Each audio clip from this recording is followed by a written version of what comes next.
तुम्ही सगळेजण यापुढे मालवणी हे हिंदूंची मालवणी म्हणून अशी ओळख झाली पाहिजे। आमची मुंबईचा DNA हिंदू आहे आणि आमच्या मुंबईकडे या जिहाद्यांनी, या बांगलादेशांनी, या रोहिंग्यांनी वाकड्या नजरेने बघितलं ना तर त्यांचे डोळे ठिकाणावर ठेवणार नाही।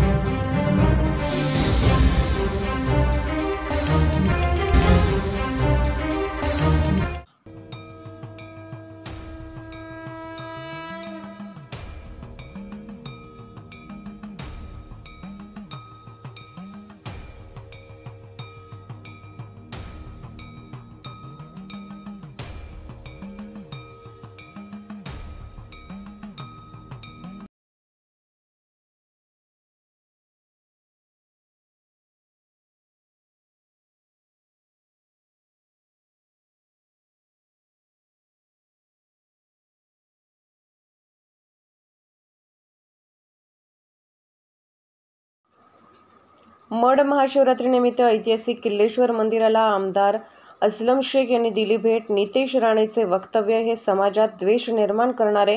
भाजप मालवणीत या पलीकडे काय करणार असलम शेख? पक्षांनी लोकसभेची जबाबदारी दिली तर मी जनतेच्या हितासाठी पुढाकार घेणार आमदार असलम शेख। मड येथील प्रसिद्ध ऐतिहासिक किल्लेश्वर मंदिराला आज महाशिवरात्री निमित्ताने मोठ्या संख्येने शिवभक्त येत असतात। गेली अनेक वर्षापासून आमदार असलम शेख हे सुद्धा आवर्जून उपस्थित असल्याचे दिसून येते। त्यांच्या माध्यमातून सदर ठिकाणी अनेक विकास कामे झाली आहेत। त्यांनी सर्व शिवभक्तांना महाशिवरात्रीच्या शुभेच्छा द्या। तसेच जागृत महाराष्ट्राशी बोलताना नितेश राणे समाजात द्वेष निर्माण करण्याचे काम करीत आहेत। गेली अनेक वर्ष भाजप मालाडमध्ये हेच करीत आले आहेत असे सांगितले। तुमचं स्वागत आहे। गेली अनेक वर्ष झालं किल्लेश्वर मंदिर या ठिकाणी तुम्ही दर्शन घेण्यासाठी येता, या संदर्भात काय सांगा? सर्वप्रथम तर सगळ्यांना महाशिवरात्रीचे हार्दिक शुभेच्छा। आणि हे एक ऐतिहासिक मंदिर आहे, फारच जुना मंदिर या मालाडचा आपण सांगू शकतोय। आणि इथे आधी हजारो लाखोची संख्येने महाशिवरात्रीच्या दिवशी लोक श्रद्धाळू येत असतात। इथे व्यवस्था पण नव्हती व्यवस्थित, रोड नव्हता व्यवस्थित, लाईट नव्हती व्यवस्थित, तिकडे शौचालय नव्हतं, आजूबाजूच्या परिसरामध्ये असंच होतं। योगायोगाने देवा माझ्याकडून हे चांगली कामं करून घेतल्याने आज तुम्ही बघा लोक वाढलेली आहेत, श्रद्धाळू वाढलेले आहेत आणि मला वाटतं का सगळ्यांना आशीर्वाद भेटणारच आहे। जसं जसं निवडणुका जवळ येत आहेत, नितेश राणेंनी मालवणीमध्ये यामुळे जे समाजामध्ये तेढ निर्माण होण्याचा प्रकार सुरू आहे, या संदर्भात काय?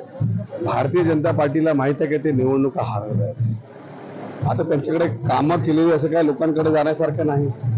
मग एक दोन असे लोकांना सोडलेलं आहे, त्यांनी जाऊन तिकडे काही बोलावं, कोणाबद्दल काही बोलावं, वातावरण खराब करावा, जातीमध्ये असे भेद निर्माण करावा, म्हणजे लॉ अँड ऑर्डरचा प्रश्न आला पाहिजे। मग त्या हिशोबाने भाऊक होऊन लोक मतं देतील असं नाही, लोक समजून गेलेले आहेत। आणि ज्या ज्या लोकांनी या देशाला तोडण्याचं काम केलं किंवा समाजाला तोडण्याचं काम केलंय, नक्कीच मतदार त्यांना त्यांची जागा दाखवणार। तसेच पुढे बोलताना सांगितले की नागरिकांच्या हितासाठी मला लोकसभेची जबाबदारी पक्षाने दिली तर मी नक्कीच लढेल। असं आहे की काँग्रेस पक्ष जे जबाबदारी देईल, त्यांनी सांगितलं की खासदार व्हा, तो खासदार होईल। त्यांनी सांगितलं की भाई तुम्ही आता आमदार नाही, दुसरा कोण उभा राहणार, ज्याला तिकीट दिलं त्याला आम्ही निवडून आणू। की मला वाटतं की गेल्या 25 वर्षापासून जे काय एका पॉलिटिशियनला हवे ते झालेलं आहे। आणि एवढी मोठी जनसंख्या आज प्रेम करत आहे 25 वर्ष लगातार। म्हणजे तुम्हाला माहिती आहे की 2014 आणि 2019 मध्ये कशी लाट होती, तरी सुद्धा या मालाडनी हा संपूर्ण एक भारत आहे हे जगाला आणि या लोकांना दाखवून दिलं। याच्यापेक्षा आणखी काय प्रेम हवे?